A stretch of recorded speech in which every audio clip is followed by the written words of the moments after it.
नादी खैरपुर भरसां तेज रफ्तार कागो गाड़ी जे टक्कर में निगर फौत ऐं औरत ज़ख्मी थी पई आहे। वधीक तफ़सील असां सां टेलीफोन लाइन ते मौजूद आहे मेहरान टीवी जे रिपोर्टर सैफ फुलपोडो। जी सैफ, छा तफ़सील आहिनि?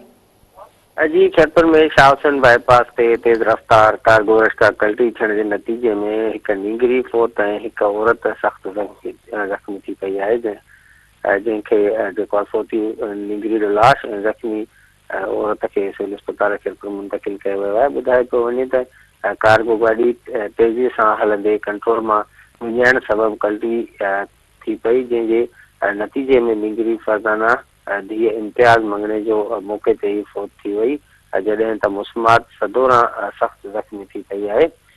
हादसे खां पोइ इलाइक़े वासियुनि फौरी तौर इतला ते पहुची फौती ऐं ज़ख्मी खे सिविल अस्पताल खैरपुर मुंतकिल कयो, जिते ज़ख्मी औरत खे तिबी इमदाद ॾिनी पई वई।